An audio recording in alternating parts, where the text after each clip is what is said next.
Alright guys, we are back again for another Star Wars Black Series review for a figure that I knew was coming, I knew I was getting, but I didn't think I was going to get her quite this soon. We have got the most recent Fans' Choice figure. We've got Jaina Solo here from the Expanded Universe, or Legends now as it is called. She is in the standard box. I kind of wish there was something different to accentuate the fact that yes, she was the Fans' Choice. They didn't do that for Revan, so I can understand why they didn't do it here, but still it would have been nice. Same kind of box we're used to. She is number 56. We've got a write-up on the back as well as that artwork. So let's pull her out and take a look.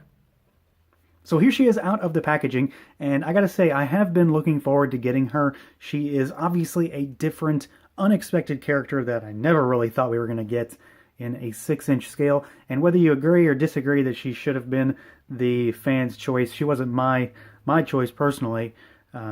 This is what we got, and I am happy to have her, and I think that all things considered, she is executed really well. She's got some interesting things going on, some articulation points that are throwing me for a loop here as well. So we will get into all of that. Just a quick heads up for anybody that may or may not really know who she is, because I've heard a lot of people say that they don't know who Jaina Solo is. She is from the Expanded Universe, the old content that was outside of movies, so comic books, video games, things of that nature. She plays a humongous role in that lore. She is the daughter of Han and Leia. She has a twin brother, Jason Solo. He becomes a Sith Lord. She has another brother, Anakin Solo. She marries a guy that becomes a new emperor down the road. She is an accomplished pilot. She is a Jedi.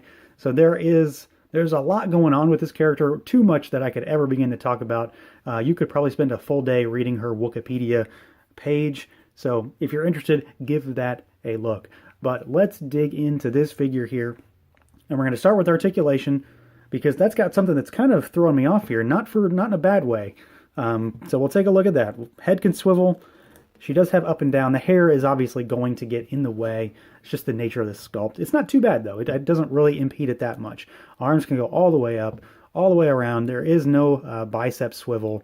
We do have a single joint at the elbow, which is to be expected for a female figure. And then, of course, you can rotate that joint. She has hinged and rotating wrists.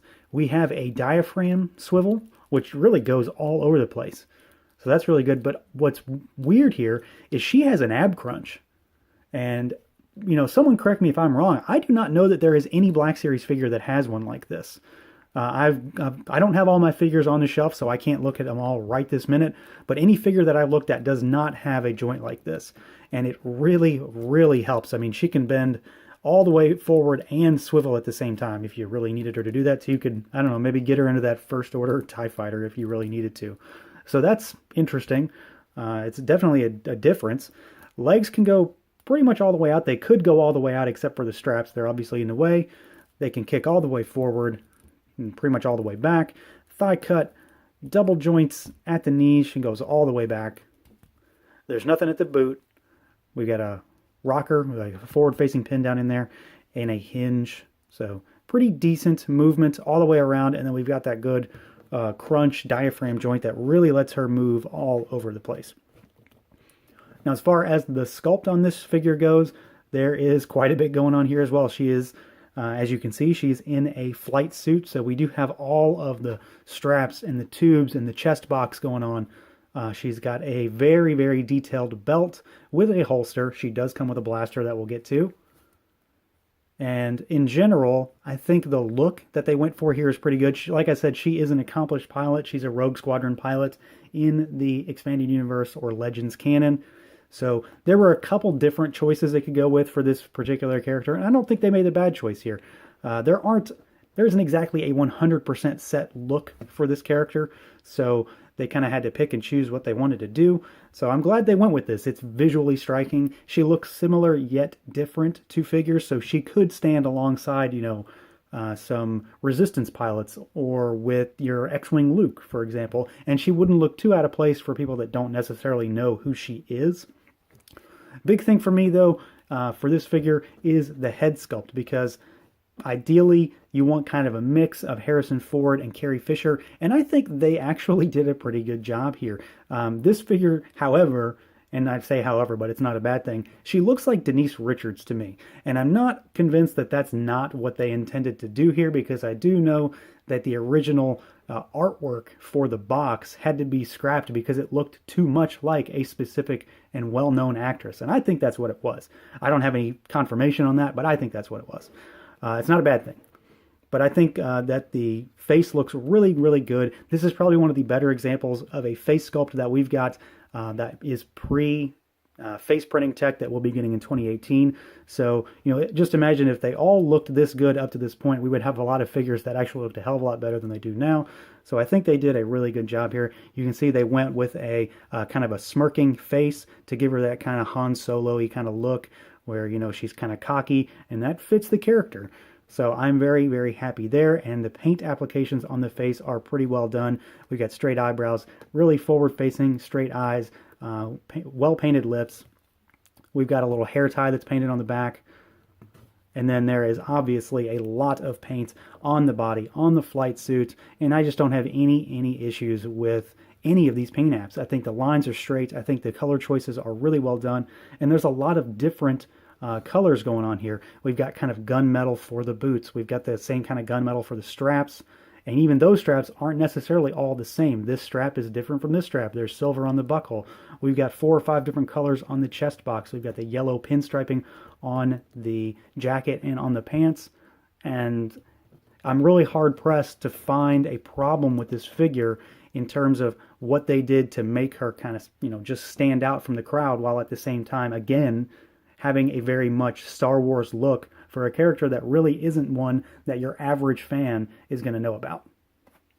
All right, now let's talk accessories. And I'm going to talk about one other thing too, because it can be considered an accessory depending on your particular point of view. So we have got the blaster pistol. It's kind of a standard Star Wars blaster pistol. It's done in that gunmetal gray style color with some black accents.